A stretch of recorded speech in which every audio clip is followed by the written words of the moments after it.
Hello guys, welcome back to my channel. तो आज मैं एक्सप्लेन करने वाली चिल्ड्रन ऑफ लेजर गोड ड्रामे का एपिसोड 3 और इसके पिछले 2 पार्ट मैंने हिंदी में एक्सप्लेन कर रखे हैं। वीडियोस मेरे चैनल पर अवेलेबल है, तो देख लीजिएगा ताकि स्टोरी लाइन समझ में आ जाए।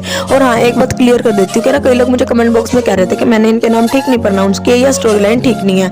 तो बात क्लियर कर देती हूँ कि ना स्टोरी लाइन एकदम ठीक है, एक दो शब्द ऊपर नीचे हो जाता है जितना कि चलता है। और दूसरी बात, इनके नाम मुझे ढंग से याद नहीं रहते, फिर भी मैं अपनी पूरी कोशिश करती हूँ ताकि इनके नाम ठीक प्रोनाउंस कर पाऊँ। सॉरी अगर मेरे से कोई गलती हुई हो। तो without any delay let's start the video. इस एपिसोड की शुरुआत वहीं से होती है जहाँ पर पिछला एपिसोड खत्म हुआ था, यानी कि एक लड़की खून से भरे हुए कपड़ों में इधर उधर घूम रही होती है और उस लड़की को देख के बाकी सारे लोग उस लड़की की फोटो खींचना शुरू हो जाते हैं। और ना यहाँ से सीन शिफ्ट होता है, हमें दिखाया जाता है डिटेक्टिव को जो कि अपने कुछ दोस्तों के साथ बैठे हुए थे आग के पास। तो ना इनके दोस्त में आते थे भविष्यवाणी करने वाला इंसान, स्ट्रीट फूड लगाने वाले इंसान और ऐसे ही कुछ छोटा मोटा काम करने वाले इंसान। तो ना यहाँ पर जो ना भविष्यवाणी करने वाला इंसान है, इसे हम बुलाएंगे फ्रॉड। फ्रॉड एक भूत की स्टोरी सुना रहा होता है जिस पर सारे लोग डर रहे होते हैं, लेकिन ना डिटेक्टिव नहीं डरते। और डिटेक्टिव बोलते हैं कि ना हमें रियलिटी में रह के चीजों को देखना चाहिए। तो यहाँ पर जो डिटेक्टिव थे वो काफी निडर थे, लेकिन इतने में ही फ्रॉड को ना डिटेक्टिव के पीछे वही लड़की दिखती है, यानी कि वो खून से भरे हुए कपड़ों में लड़की जो कि घूमते घूमते यहाँ तक आ गई थी। तो ना उसको देख के ना जो फ्रॉड होता है वो बोलता है पीछे देखो, और डिटेक्टिव जैसे ही पीछे देखते हैं वो ना डर जाता है और ना फ्रॉड के ना पास जाकर बैठ जाते हैं। उसके बाद डिटेक्टिव की नजरें जाती है उस लड़की के पैरों पर। तो डिटेक्टिव को पता चल जाता है कि ये भूतनी नहीं है, ये जिंदा है। सीन शिफ्ट होता है, हमें दिखाया जाता है किमदान को। किमदान ना मेमोरियल में आ रखी थी, यानी कि जब कोई मर जाता है ना तब ना उसकी अच्छी यादों को याद करते हैं। तो ऐसे फंक्शन में आ रखी थी वो, और वो देखती है कि उस केस का प्रोसिक्यूटर भी वहीं आ रखा है। इस केस में ना लड़की का ना जो फियांसे था ना उसने उस लड़की को मार दिया था। खैर ये ना जो ना लड़की ना खून से सने हुए कपड़ों में थी ना, ये यहीं पर आ जाती है और हमें पता चलता है कि इसी लड़की का मेमोरियल बनाया जा रहा है, यानी इसी लड़की को ना याद किया जा रहा है मरने के गम में। पर ये तो जिंदा है। इस लड़की का नाम होता है आयुन, और आयुन बोलती है कि ये सब बंद करो। ये सब बोलने के बाद आयुन बेहोश हो जाती है और वहाँ पर जितने भी पुलिस ऑफिसर थे वो आयुन को संभालने लग जाते हैं। दूसरी साइड हमें दिखाया जाता है किमदान को, जिसको ना थोड़ा सा फ्लैशबैक आता है। यहाँ पर ना किमदान एक चर्च के अंदर थी। यहाँ से सीन शिफ्ट होता है, हमें दिखाया जाता है डिटेक्टिव को जो कि वहीं पर थे और बोलते हैं कि ना छोटी प्रिंसेस वापस आ चुकी है। दूसरी साइड प्रोसिक्यूशन हैरान थे क्योंकि उनके हिसाब से तो आयुन मर चुकी थी, लेकिन आयुन तो जिंदा थी। सीन यहाँ से शिफ्ट होता है, हमें दिखाया जाता है किमदान के डैड को। किमदान के डैड न्यूज़ देख रहे थे और ना न्यूज़ में दिखाया जा रहा था कि आयुन वापस आ चुकी है। और ना न्यूज़ जहाँ पर न्यूज़ एंकरिंग कर रही थी ना लड़की, उसी के पीछे उन्हें दिख जाती है उनकी लड़की यानी कि किमदान। और ना जो उसके डैड होते हैं उनके हाथ से गिलास वगैरह गिर जाते हैं। इतने में ना जो किमदान होती है वो घर पर आ जाती है। तो यहाँ पर ना किमदान के डैड उससे काफ़ी ज़्यादा सवाल पूछना शुरू कर देते हैं कि तुम वहाँ पर क्यों गई थी, तुमने ये केस हाथ में क्यों ले रखा है। इतने में किमदान की नज़र पड़ती है अपने डैड के पैर की चोट पर। तो ना किमदान अपने डैड की जो चोट होती है उस पर ना मलहम लगाना शुरू कर देती है और अपने डैड से पूछती है कि क्या हम कभी चर्च गए थे। जिस पे ना उसके डैड बोलते हैं कि नहीं, हमारे घर में तो कोई भी कभी भी चर्च जाता ही नहीं और तुम भी नहीं कभी गई, क्यों कुछ हुआ है क्या। जिस पे किमदान बोलते हैं कि नहीं बस कुछ नहीं हुआ, मैं वैसे ही पूछ रही थी। सीन शिफ्ट होता है, हमें दिखाया जाता है आयुन को। आयुन के पेरेंट्स शुक्र बना रहे थे कि आयुन वापस आ गई है और ना वो सोच रहे थे कि ये एक मेरेकल है जिसके कारण आयुन वापस आई है। सीन शिफ्ट होता है, हमें दिखाया जाता है डिटेक्टिव को जो कि सीढ़ियों पर ना कुछ वर्जिश कर रहे होते हैं और ना वो वर्जिश करते करते नीचे जाते हैं जहाँ पर उन्हें उनका एक दोस्त मिलता है। उनसे उसके दोस्त से ना वो थोड़ी ना पूछताछ वगैरह करते हैं और वहाँ से चले जाते हैं। सीन शिफ्ट होता है, हमें दिखाया जाता है किमदान को। तो जो किमदान के बड़े ऑफिसर थे ना वो उन्हें डांट रहे थे क्योंकि उनके हिसाब से एक जिंदा लड़की को मरा हुआ घोषित करना उनके लिए ना काफ़ी ज़्यादा शर्मनाक बात है, क्योंकि उन्होंने केस पे ज़्यादा अच्छे से ध्यान दिया ही नहीं। तो उन्हें ना अच्छे से सोचना चाहिए था, देखना चाहिए था, सबूत इकट्ठे करने चाहिए थे, उसके बाद बताना चाहिए था कि ना आयुन मरी है या नहीं मरी। तो ना उसके बाद हमें दिखाया जाता है फोरेंसिक रिपोर्ट, यानी कि ना आयुन ने जो कपड़े पा रखे थे उस पर जो खून लगा हुआ था वो था किसका। तो ना रिपोर्ट में हमें पता चलता है कि ना आयुन के कपड़ों पे 3 लड़कियों का खून लगा हुआ था, जिसमें से 2 लड़कियां ना पिछले 2-3 महीने से गायब थी और ना उन लड़कियों का अभी तक कुछ भी अता पता था नहीं और एक खून सैंपल उन्हें पता नहीं चल पाया। तो ना इसकी ही पूछताछ करने के लिए किमदान पहुंच जाते हैं आयुन के हॉस्पिटल में और वहां जाने के बाद ना आयुन से पूछना शुरू करते हैं उस लड़कियों की फोटो दिखाते हुए।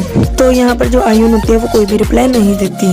तो ना इतने में ही वहाँ पर आयुन की मोह में जाती है और ना बोलती है कि तुम यहाँ से जाओ, हमारे लिए हमारी लड़की जिंदा है, उतना ही काफ़ी है। इतने में यहाँ पर डॉक्टर भी आ जाते हैं। तो किमदान डॉक्टर से पूछती है कि ना आयुन ठीक कब तक होगी, बोलना कब तक शुरू करेगी। तो इस पर डॉक्टर बोलता है कि मैं कुछ कह नहीं सकता क्योंकि आयुन को बड़ा सदमा लगा है, हो सकता है कि ज़्यादा टाइम भी लग जाए। तो ना ये बात सुनने के बाद किमदान वहाँ से जाने लगती है। इतने में ही ना उसे ना किसी के गुनगुनाने की आवाज़ आती है, यानी कि आयुन के गुनगुनाने की आवाज़ आती है। तो ना जो किमदान होती है वो फटाफट से पीछे मुड़ती है और ना फोर्सफुली आयुन से पूछना शुरू कर देती है कि तुमने ये ट्यून सुनी कहाँ से। इतने में ना वहाँ पर ना उसका साथी ना उसे खींचते हुए ले जाता है। तो ना उसका साथी डांटने लगता है उसे कि ना ये वीआईपी पेशेंट है और तुम ऐसा नहीं कर सकती इसके साथ। तो ना किमदान बोलती है कि तुम इन बातों को छोड़ो और ना मैं एक ट्यून गुनगुनाती हूँ और तुम बताओ कि ये ट्यून किस चीज़ की है। तो ना जो किमदान होती है वो ट्यून गुनगुनाती है। तो ना इस पे ना जो ना उसका साथी होता है वो बोलता है कि तुम सिंगर बन सकती हो, बस कोशिश करती रहो। और ये बोलने के बाद उसका साथी चले जाता है। तो ना किमदान जो होती है वो हैरान हो जाती है और सोचती है कि अब करना क्या है, क्योंकि यहाँ तो मेरी टोन कोई समझ ही नहीं पा रहा। इतने में ना यहाँ पर इस केस का प्रोस्टिट्यूटर आ जाता है, जो कि ना ये टोन सुनते ही बता देता है कि ना ये रोड टू हेवन की टोन है। तो ना जो किमदान होती है ना वो उसे देख के बोलती है, अरे हाँ तुम तो वही बेशरम प्रोस्टिट्यूटर हो ना जो ना उसके मेमोरियल पर हंस रहे थे। तो ना इस पे ना प्रोस्टिट्यूटर बोलता है कि ना तुम्हें कुछ गलतफहमी हुई है, मैं वहाँ पर था ज़रूर लेकिन हंस नहीं रहा था। और ये सब बोलने के बाद प्रोस्टिट्यूटर वहाँ से चले जाता है। तो ना किमदान जब अपने फ़ोन में सर्च मारती है तो उसे पता चल जाता है कि ये रोड टू हेवन की ही ट्यून थी। सीन शिफ्ट होता है, हमें एक इंसान दिखाया जाता है जो कि चर्च में था और ना प्रेयर्स गा रहा था, लेकिन हमें पता नहीं चलता कि ये इंसान है कौन। सीन शिफ्ट होता है, हमें दिखाया जाता है डिटेक्टिव को।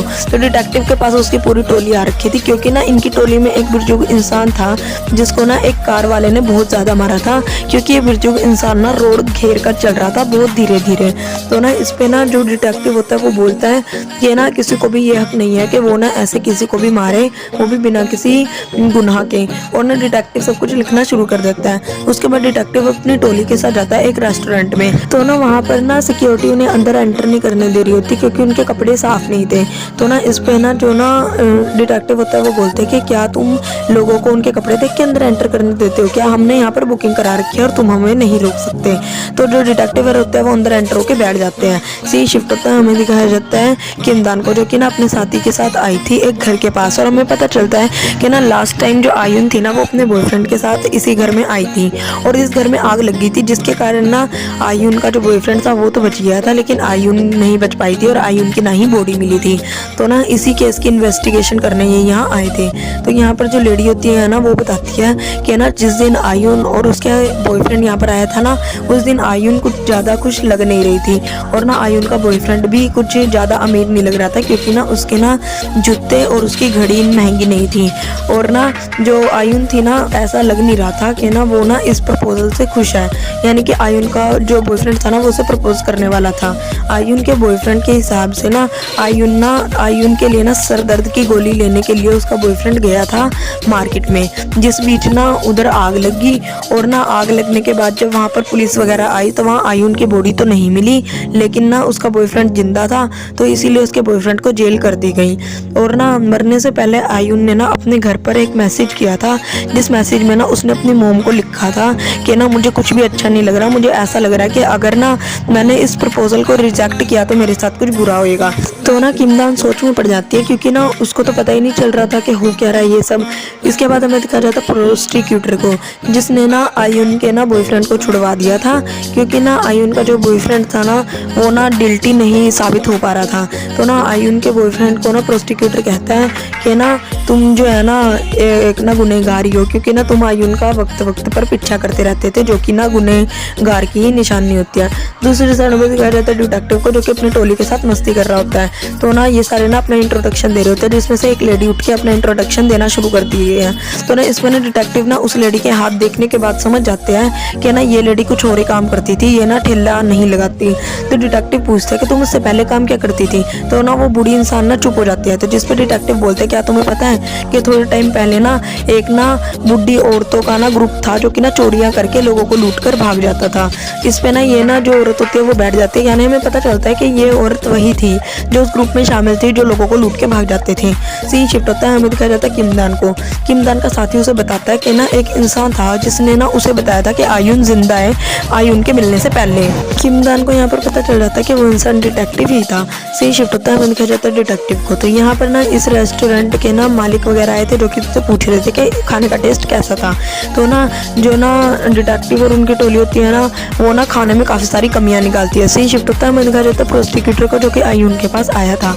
आयुन के डैड जो होते हैं ना, वो प्रोस्टिक्यूटर को चाटा मारते हैं और बोलते हैं कि तुम्हारे कारण ना मेरी लड़की को मैंने मरा हुआ घोषित कर दिया बिना किसी रीज़न के, और ना तुम इतनी बड़ी गलती कर कैसे सकते हो। इतने में ना आयुन के डैड को फ़ोन आ जाता है और आयुन के डैड बाहर चले जाते हैं। तो प्रोस्टिक्यूटर ना आयुन के पास बैठकर बोलता है कि उसने खाली तुम्हें कैसे छोड़ दिया। सी शिफ्ट होता है, मन कहा जाता है किमदान को, जो कि ढूंढते ढूंढते पहुंच जाती है फ्रॉड के पास और ना बोलती है कि ना डिटेक्टिव कहाँ है, क्योंकि ना किमदान को पूछना था कि ना डिटेक्टिव को पहले कैसे पता था कि आयुन जिंदा है। तो ना यहाँ पर जो फ्रॉड होता है ना, वो ना किमदान से उसका नाम पता सब कुछ लिखवाने लग जाता है ताकि ना जो फ्रॉड है ना, वो ना किमदान की ना भविष्यवाणी कर पाए।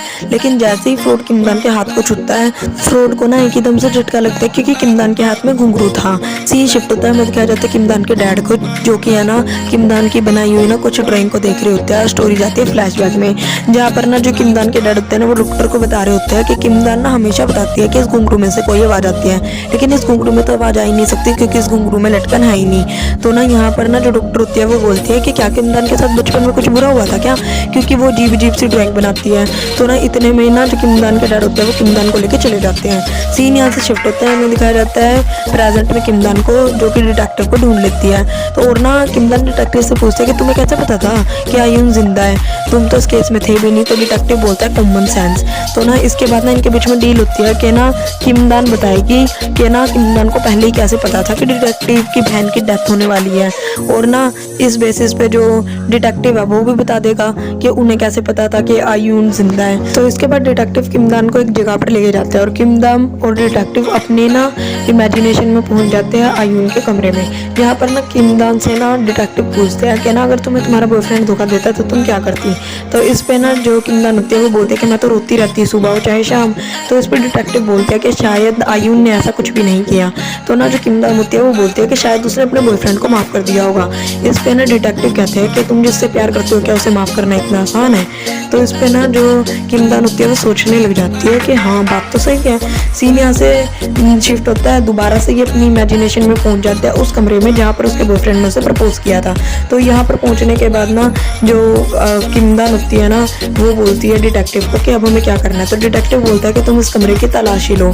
तो ना किमदान तलाशी लेते हैं और बोलते हैं सब कुछ तो नॉर्मल है। डिटेक्टिव बोलता है एक और बार देखो। तो ना किमदान को याद आता है कि ना जो आयुन थी ना, वो तो अपने नेल्स ना नेल आर्टिस्ट से ठीक करवाती थी, तो उसको उसके पास थिनर का क्या काम।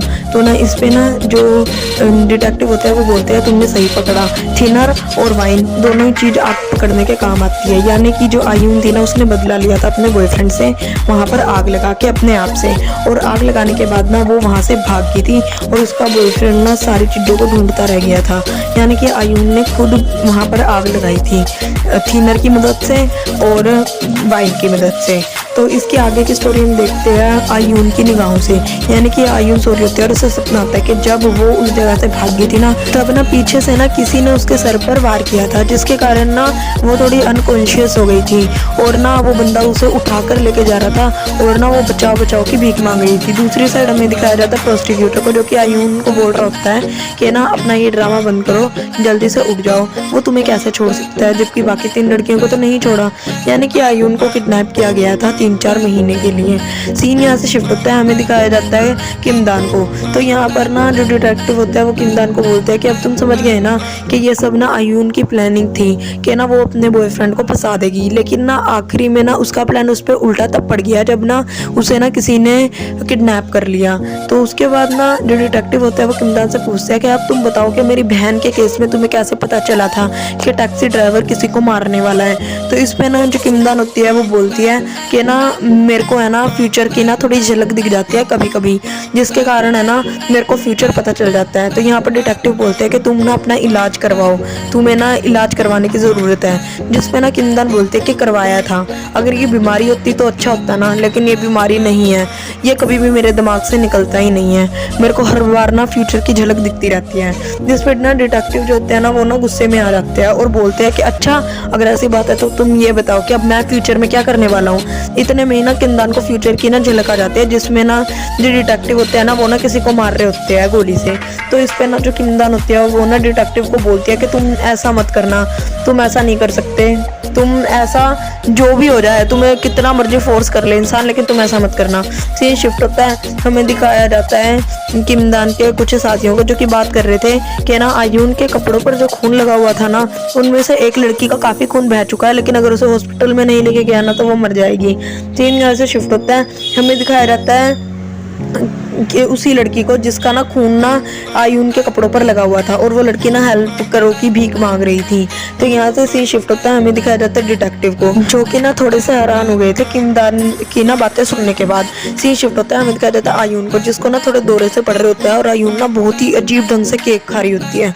सीन शिफ्ट होता है, हमें दिखाया जाता है आयुन के डैड को जो कि ना किसी इंसान से मिलते हैं और ना वो इंसान बोल रहा होता है कि ना बोट ना डूब चुकी है। तो ना हमें पता चलता है कि ना ये कोई बात कर रहे हैं, लेकिन क्या बात कर रहे हैं वो आने वाले समय में पता चलेगा। सीन यहाँ से शिफ्ट होता है, हमें दिखाया जाता है किमदान को जो कि ना बोल रही होती है डिटेक्टिव को कि ना तुम उसे मत मारना, अगर तुमने उसे मारा ना तो तुम भी टूट जाओगे। तो हमें पता चलता है कि किमदान ने देखा था कि ना जो डिटेक्टिव था ना उसने ना किसी को गोली मारी और उसे गोली मारने के बाद डिटेक्टिव ने खुद को गोली मार ली। तो यहाँ पर किमदान डिटेक्टिव को बोलते हैं कि तुम ऐसा मत करना, नहीं तो तुम रियलिटी एक्सेप्ट नहीं कर पाओगे। और यहीं पर ये एपिसोड खत्म हो जाता है। अगला एपिसोड देखने के लिए आप मेरे चैनल को लाइक एंड सब्सक्राइब कर दीजिएगा और लाइक है मैं 20 का।